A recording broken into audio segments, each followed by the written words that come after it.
السلام علیکم ناظرین، میں محمد اسلم حسین سیاست کی خبروں میں آپ سب کا استقبال کرتا ہوں۔ جمعیت علماء ہند کے صدر مولانا سید ارشد مدنی کو سرگرم سیاست میں آنے کی سلمان ندوی نے دوسری بار دعوت دی ہے۔ انہوں نے کہا کہ مسلمانوں کی سیاسی عدم و اتحاد و اتفاق کے فقدان کے سبب سیاسی سطح پر بیجا استعمال ہو رہا ہے اور مصلحت سے اوپر اٹھ کر ہمیں سیاسی میدان میں عمل میں آگے آنا چاہیے اور اس پارٹی کی حمایت کرنی چاہیے جو ہر محاذ پر ملت بے باکانہ انداز میں حمایت کرتی آ رہی ہے۔ اس لیے آزادی کے بعد سے مسلمانوں کو محض ووٹ بینک کے طور پر استعمال کیا گیا ہے اور ان کے جائز سیاسی حقوق کی بازیابی اور حصہ داری پر محض زبان جمع خرچ اور کاغذی وعدوں کے سوا کچھ عملی اور ایماندارانہ طور پر پیش رفت نہیں ہوئی ہے۔ لہٰذا جمعیت علماء ہند کے قومی صدر مولانا سید ارشد مدنی جس طرح حال ہی میں امیر الہند منتخب کیے گئے ہیں وہ اسی طرز پر مسلمانوں کے سیاسی امیر کے طور پر سربراہی کریں۔ کرناٹک کے سابق وزیر داخلہ بسوراج بومائی ریاست کے اگلے چیف منسٹر ہوں گے۔ مرکزی مبصرین کی موجودگی میں بی جے پی مقننہ پارٹی کے اجلاس میں انہیں لیڈر منتخب کیا گیا۔ ایک دن قبل چیف منسٹر کی حیثیت سے بی ایس یڈیورپا نے استعفیٰ دے دیا تھا۔ مرکزی وزراء دھرمیندر پردھان، آر اشوک اور کے سدھاکر نے لیجسلیٹر پارٹی کی میٹنگ میں شرکت کی۔ مرکزی قیادت کی ہدایت پر پارٹی کی ریاستی یونٹ کا ایک اجلاس منعقد ہوا۔ مرکزی وزیر جی کشن ریڈی نے بھی مبصر کی حیثیت سے شرکت کی۔ خبرداری تقریب آج دوپہر 3:20 پر متوقع ہے۔ لیجسلیٹر پارٹی میٹنگ کے بعد بومائی نے کہا کہ میں مرکزی قیادت کے ساتھ راج بھون جا رہا ہوں۔ پردھان نے بتایا کہ پارٹی نے بومائی کو یہ ذمہ داری دی ہے۔ علی گڑھ مسلم یونیورسٹی کے طلباء نے رامپور کے رکن لوک سبھا اور سابق ریاستی وزیر اعظم خان کو ضمانت دینے سے انکار کے خلاف احتجاج کے لیے کیمپس میں ایک جلوس نکالا۔ ان طلباء نے الزام لگایا کہ اعظم خان کو جان بوجھ کر نشانہ بنایا گیا اور انہیں سیاسی بنیادوں پر ضمانت نہیں دی جا رہی ہے۔ A M U student union کے سابق سیکرٹری حذیفہ عامر نے بتایا کہ طلباء کو رکن پارلیمنٹ کی صحت کے تعلق سے شدید تشویش ہے۔ ترنمول کانگریس کی لیڈر اور چیف منسٹر مغربی بنگال ممتا بنرجی نے ان کے قائدانہ رول کے تعلق سے سوالات کو درکنار کرتے ہوئے آج کہا کہ اپوزیشن پارٹیوں کا اتحاد خود سے تشکیل پا جائے گا۔ بنرجی جو اسمبلی انتخابات میں اپنی پارٹی کی شاندار جیت کے بعد پہلی مرتبہ قومی دارالحکومت میں ہیں، آج وزیر اعظم نریندر مودی سے ملاقات کی اور اسے پروٹوکول کا حصہ قرار دیا۔ میٹنگ کے بعد اخباری نمائندوں سے بات کرتے ہوئے انہوں نے کہا کہ میں نے وزیر اعظم سے ملاقات کے لیے وقت مانگا تھا۔ یہ ایک خیر سگالی ملاقات تھی۔ الیکشن کے بعد پروٹوکول کو ملحوظ رکھتے ہوئے ہمیں ایک مرتبہ وزیر اعظم سے ملنا تھا، لیکن میں نے کووڈ کی صورتحال پر بھی بات کی ہے اور ان سے اس بات کو یقینی بنانے کی اپیل کی ہے کہ مغربی بنگال کو ویکسین کی مناسب تعداد میں خوراکیں ملنی چاہیے۔ All India Muslim personal law board نے مجوزہ یکساں سول کوڈ کو ہندوستان جیسے ملک اور تکثیری معاشرے کے لیے غیر دستوری اور ناقابل عمل قرار دیا ہے۔ بورڈ نے مرکز سے خواہش کی کہ وہ ملک میں یکساں سول کوڈ نافذ کرنے کے تعلق سے اپنے جارحانہ موقف پر نظر ثانی کرے۔ مرکز کو چاہیے کہ وہ تعلیم، روزگار، مہنگائی اور علاج معالجہ کی سہولتوں پر توجہ مرکوز کرے۔ ایک بیان میں بورڈ کے سیکرٹری و ترجمان مولانا خالد سیف اللہ رحمانی نے کہا کہ ملک ہر کسی کو جینے اور اپنی پسند کے مذہب پر عمل پیرا ہونے کا حق دیتا ہے۔ یکساں سول کوڈ کے فوائد کم اور نقصانات زیادہ ہیں۔ یہ شریعت، قانونی حقوق اور ملک میں رہنے والے مختلف شہریوں کے سماجی و ثقافتی پہلوؤں سے بھی ٹکراتا ہے۔ مولانا رحمانی نے مزید کہا کہ بے روزگاری اور ترقی کے حقیقی مسائل سے توجہ ہٹانے بی جے پی ایسے مسائل چھیڑتی ہے جن سے لوگوں میں پھوٹ پڑتی ہے۔ پتہ چلا ہے کہ پارلیمنٹ کے مانسون اجلاس میں آبادی کنٹرول بل اور یکساں سول کوڈ خانگی بلز کے طور پر پیش ہونے والے ہیں۔ وشوا ہندو پریشد تمام معاوضات میں گو رکشا کمیٹیاں قائم کرے گی۔ وہ گو رکشکوں کا تقرر بھی کرے گی۔ وی ایچ پی کسانوں کو ٹریننگ بھی دے گی کہ وہ ہندوستانی گایوں کی اپنے گھروں میں دیکھ بھال کر سکے۔ سینئر وی ایچ پی قائد کھیم چندر شرما نے بتایا کہ ہندو فرقے میں گائے کی بڑی اہمیت ہے۔ ہندوؤں کے نزدیک وہ پوجنے لائق ہے۔ ہندوستانی کلچر کا تحفظ اسی وقت ہو سکتا ہے جب گایوں، دریائے گنگا اور معاوضات کا تحفظ ہو۔ معروف اسلامی اسکالر مولانا سید سلمان حسین ندوی نے اپنے پرانے حریف اسد الدین اویسی کی تعریف کی ہے۔ مولانا ندوی نے کہا کہ مجلس اتحاد المسلمین کا سپورٹ بامعنی ہے کہ ان کے سربراہ اویسی ملت و قوم کے درد رکھتے ہیں اور دین امور سے قربت اور شرعی اصولوں پر عمل کرنے والے ہیں۔ نیز حیدرآباد، مہاراشٹر اور حالیہ انتخابات میں بہار میں اپنے سیاسی وجود کا احساس عوام کو کرایا ہے۔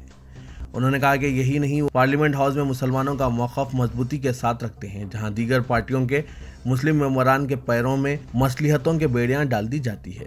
مولانا سلمان حسین ندوی نے کہا کہ واضح طور پر موجودہ دور میں جب تک مسلمان سیاسی طور پر مضبوط نہیں ہوں گے، ہمارے مسائل جوں کے توں برقرار رہیں گے، اس لیے کہ ہر سیکولرزم کا دعویٰ کرنے والی پارٹیوں کا ساتھ مسلمان دیتے آئے ہیں۔ اس کا نتیجہ صفر رہا ہے۔ چھتیس گڑھ کے قبائلی سکما ضلع میں لوک سبھا میں آج غریب قبائلیوں کو پیسوں کا لالچ دے کر ان کے مذہب تبدیل کرنے کا معاملہ اٹھایا گیا ہے اور اس معاملے پر مرکزی حکومت سے فوری مداخلت کا مطالبہ کیا گیا۔ भारतीय जनता पार्टी के मोहन मांडवी ने यह मामला रोल 377 के तहत उठाया और कहा कि ज़िले के कबायलियों के साथ बाहर से आने वाले लोग पैसों का लालच देकर इनके मजहब तब्दील करवा रहे हैं। उन्होंने बताया कि लोगों को बड़े पैमाने पर ईसाई बनाया जा रहा है और कबायलियों का कल्चर तबाह किया जा रहा है। उन्होंने बताया कि हैरत की बात है कि छत्तीसगढ़ हुकूमत के वुज़रा मजहब तब्दील करने के अमल को फ़रोग़ देने वाले बयानात दे रहे हैं, जिससे मजहब तब्दील करने के मिशन से वाबस्ता लोगों की हौसला अफजाई हो रही है और वो लोगों को कबायलियों के दरमियान जाकर मजहब तब्दील करवा रहे हैं। सदर जमहूरिया रामनाथ कोविंद ने कहा कि कश्मीर में तशद्दुद के लिए कोई जगह नहीं है, क्योंकि ये तशद्दुद एक वायरस की तरह है जिससे जिस्म को हर हाल में नजात मिलनी चाहिए। उन्होंने कश्मीर को मुल्क के लिए उम्मीद की एक किरण करार देते हुए यहाँ की नई नस्ल को अपनी अजीम विरासत से सबक हासिल करने का मशवरा दिया। उन्होंने कहा कि कश्मीर के सकाफती व रूहानी असरात पूरे मुल्क पर छाए हुए हैं। इनका कहना था कि कश्मीर में ज़माना क़दीम से ही मुख्तलिफ मजहबों के लोग मिलजुल कर काम कर रहे हैं, लेकिन बदकिस्मती से यहाँ की इस गैर मामूली मजहबी रवादारी को ख़त्म करने की कोशिश की गई। सऊदी अरब के वज़ीर ख़ारजा शहज़ादा फैसल बिन फरहान ने कहा है कि पाकिस्तान और सऊदी अरब की इलाक़ाई मसाइल पर वाज़ेह सिमत है और ये समझते हैं कि ख़ित्ते के लिए सिक्योरिटी और इस्तेहकाम अहम है। इस्लामाबाद में अपने पाकिस्तानी हममनसब के साथ मुश्तरका न्यूज़ कॉन्फ्रेंस में इज़हार ख़याल करते हुए सऊदी मेहमान का कहना था कि मुज़ाकरात में यमन, अफ़गानिस्तान, कश्मीर और फ़लस्तीन पर भी तबादला ख़याल किया गया। वज़ारत ख़ारजा में पाकिस्तान और सऊदी अरब के दरमियान वफूद की सतह पर मुज़ाकरात हुए हैं। दो तरफ़ा सियासी, इक़्तिसादी, सरमायाकारी के मौक़ों और दिफाई ताउन के फ़रोग़ के हवाले से तफसीली तबादला ख़याल हुआ।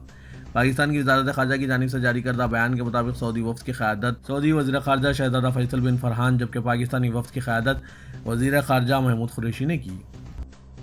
इजराइल ने आमिर हायक को मुत्तहिदा अरब इमारात में अपना पहला सफ़ीर मुकर्रर कर दिया, जो अब अबू धाबी में मौजूद इजराइल के खुसूसी LG की जगह जिम्मेदारियाँ निभाएंगे। आलमी खबर रसां इदारे के मुताबिक इजरायली वज़ीर ख़ारजा यार लिपिड ने अपनी ट्वीट के ज़रिए मुत्तहिदा अरब इमारात में पहले सफ़ीर की तक़र्रुरी का ऐलान किया है। आमिर इमारात में इजराइल के पहले सफ़ीर होंगे। इजरायली वज़ीर ख़ारजा का कहना था कि आमिर हायक मुआशियत और सयाहत के शोबों में इल्म व तजुर्बे से मालामाल हैं, जो इजराइल और मुत्तहिदा अरब इमारात के दरमियान ताल्लुक़ात के लिए पुल का किरदार अदा करने के लिए दुरुस्त इंतखाब है। मजलिस बचाओ तहरीक के तर्जुमान अमजदुल्लाह खान खालिद ने निज़ामाबाद में मिली बेदारी और हमारी ज़िम्मेदारी के उन्वान पर मुनक़िदा इजलास से मुखातिब होते हुए कहा कि गुज़श्ता 7 सालों के दरमियान सेकुलर हुकूमत में जो नुकसानात हुए हैं, इस बारे में सोशल मीडिया के ज़रिए हुकूमत से सवाल करें। उन्होंने अफसोस का इजहार करते हुए कहा कि हालिया चंद दिनों में जो वाक़यात सामने आए हैं, इससे ये साफ ज़ाहिर हो रहा है कि हुकूमत सिर्फ ऐलानात ही कर सकती है, अमली तौर पर कोई भी काम नहीं कर सकती। उन्होंने कहा कि सेक्रेटेरिएट की दोनों मसाजिद, अंबरपेट की एक खाना मस्जिद के अलावा जुमला 5 मसाजिद को शहीद कर दिया गया। सेक्रेटेरिएट की मसाजिद को शहीद करने के बाद इसके खिलाफ दरख्वास्त गुजारी की गई तो 1 माह के अरसे के बाद मुकदमा दर्ज किया गया और TRS की मुस्लिम क़यादत खामोशी इख्तियार की हुई है। अंबरपेट की मस्जिद शहीद करने से कबल GHMC कमिश्नर को CEO वक्फ एक तहरीर रवाना करते हुए वक्फ की जायदाद पर मस्जिद तामीर है और इसे शहीद नहीं किया जा सकता। इसके जवाब में GHMC कमिश्नर ने कहा कि पार्लियामेंट के तरमीम शुदा कानून के मुताबिक वक्फ बोर्ड की जायदाद को भी हासिल किया जा सकता है। हालिया चंद दिन कबल तेलंगाना पब्लिक सर्विस कमीशन की तश्कील जदीद अमल में लाई गई, लेकिन एक भी मुसलमान को इसमें शामिल नहीं किया गया और यूनिवर्सिटियों के वाइस चांसलर्स के तकर्रुर में एक भी मुसलमान को शामिल नहीं किया गया और आलियर इनकाउंटर का अभी तक पुरसाने हाल नहीं है, जबकि कमीशन की जानिब से वाज़ेह तौर पर फर्जी इनकाउंटर करार देते हुए इनकाउंटर करने वाले पुलिस अहदेदारों के तनख्वाहों से 5-5 लाख रुपये मुतासरा अफराद को देने अहकामात जारी किए गए हैं। तेलंगाना हुकूमत की जानिब से चलाए जा रहे गांधी हॉस्पिटल, जिसको कोरोना के मरीजों के इलाज का अहम मरकज़ बनाया गया था, ये तकरीबन 4 माह के वक्फे के बाद 3 अगस्त से एक मरतबा फिर नॉन कोविड खिदमत बशमूल आउट पेशेंट, इन पेशेंट और हंगामी निगहदाश्त सेहत खिदमत का आगाज़ किया जाएगा। कोरोना की दूसरी लहर के दौरान कोविड इन्फेक्शन के मामलात में इजाफे के बाद अप्रैल में इसे कोविड के मरीजों के लिए ही मखसूस दवाखाना बनाया गया था, जिसके नतीजे में शहर हैदराबाद के इस अहम दवाखाने में तमाम गैर कोविड मरीजों का इलाज रोक दिया गया था। गांधी हॉस्पिटल में हुनूस कोविड के मरीजों को शरीक किया जा रहा है। ताहम हुक्काम ने कोविड के मरीजों के इलाज के लिए इमारत की दूसरी और तीसरी मंजिल के ऑर्थोपेडिक ICU शोबे से इस्तेफादे का फैसला किया है, जबकि इमारत की चौथी मंजिल का इस्तेमाल ब्लैक फंगस से मुतासिर मरीजों के इलाज के लिए किया जाएगा। दवाखाने के बकिया हिस्सा और वार्ड से जनरल नॉन कोविड खिदमत के लिए इस्तेफादा किया जाएगा। ग्रेटर हैदराबाद म्यूनसिपल कॉरपोरेशन इतना मखरूज हो चुका है कि हर साल सिर्फ कर्ज के सूद के तौर पर 381 करोड़ रुपये अदा करना पड़ रहा है। इस तरह बल्दिया रोजाना 1,04,40,000 रुपये बतौर सूद अदा कर रही है। पहले कभी भी इस तरह की सूरत हाल दरपेश नहीं रही। मुत्तहिदा रियासत आंध्र प्रदेश में बल्दिया पर सिर्फ 400 करोड़ रुपये का खर्च था, अब ये बढ़कर 4,595 करोड़ रुपये हो चुका है। तेलंगाना की तश्कील के बाद GHMC पर 1100 गुना कर्ज बढ़ा है, जबकि आमदनी का जायजा लें तो इसमें सिर्फ 300 गुना का इजाफा हुआ है। शहर में सड़कों, एक्सप्रेस वे, ब्रिजेस और दीगर इंफ्रास्ट्रक्चर की बड़े पैमाने पर तामीर की जा रही है, लेकिन ये तामीरात अवाम जो टैक्स अदा करते हैं इस रकम से नहीं बल्कि मुख्तलिफ एजेंसी से खर्च लेकर की जा रही है। तेलंगाना हुकूमत ने 2006 के IPS बैच से ताल्लुक़ रखने वाले commissioner police Ramagundam V Satyanarayana का तबादला करते हुए इन्हें बहैसियत कमिश्नर पुलिस करीमनगर मुकर्रर किया है, बजाय VB कमलाकरसन रेड्डी मुतबदला, जिन्हें दफ्तर डायरेक्टर जनरल पुलिस रिपोर्ट करने की हिदायत की गई है। वी सत्यानारायण के बजाय M Ramana Kumar superintendent police को कमिश्नर पुलिस रामागंडम मुकर्रर किया गया है, जो फिलवक्त एंटी करप्शन ब्यूरो में बहैसियत जॉइंट डायरेक्टर खिदमत अंजाम दे रहे हैं। यहाँ इस बात का जिक्र बेमहल ना होगा कि वी सत्यानारायण हैदराबाद के साउथ जोन में डिप्टी कमिश्नर पुलिस की हैसियत से खिदमत अंजाम दे चुके हैं और वो थाने शहर में काफ़ी मकबूल DCP रह चुके हैं। कोरोना वायरस की तीसरी लहर के दौरान वायरस के खतरनाक असरात से महफूज रहने के लिए ज़रूरी है कि शहरी टीका अंदाजी को यकीनी बनाएं, क्योंकि कोरोना वायरस का टीका लेने के बाद वायरस का शिकार होने पर भी इलाज आसान होगा और किसी भी तरह के संगीन नतायज का सामना करना नहीं पड़ेगा। मुल्क भर में तीसरी लहर के सिलसिले में जारी किए जाने वाले खदशात और कोरोना वायरस के मरीजों की बढ़ती हुई तादाद के सिलसिले में कहा जा रहा है कि जल्द ही तीसरी लहर के असरात वाज़ेह होने लग जाएंगे। इसीलिए जिन लोगों ने कोरोना वायरस का टीका नहीं लिया है, इनको चाहिए कि वो टीका लेने में उजलत करें। Doctor S.A. मजीद, माहिर ज़याबतीस ने बताया कि टीके के हुसूल के मामले में पुराने शहर से ताल्लुक़ रखने वालों में लाशऊरी देखी जा रही है, जो कि तीसरी लहर के दौरान ख़तरनाक साबित हो सकती है। उन्होंने बताया कि शहर में हुकूमत की जानिब से फराहम किए जा रहे टीके के हुसूल के लिए जोश व खरोश देखा जा रहा है, लेकिन पुराने शहर के इलाकों में बिलखुसूस अक़लियती आबादियों में टीके के हुसूल के सिलसिले में अदम दिलचस्पी इंतहाई ख़तरनाक साबित हो सकती है।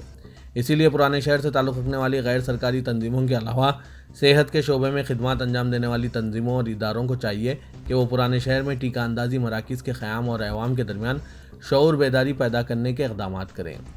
Doctor S.A. मजीद ने कहा कि महकमा सेहत के अहदेदारों को भी इस सिलसिले में गौर करते हुए इन इलाकों और वार्ड्स पर तवज्जो देने के इक़दामात करने चाहिए, जिन इलाकों में पहली और दूसरी लहर के दौरान कोरोना वायरस के मुतासरीन की तादाद ज़्यादा रही और वायरस के सबब अमवात में भी इजाफा रिकॉर्ड किया गया था।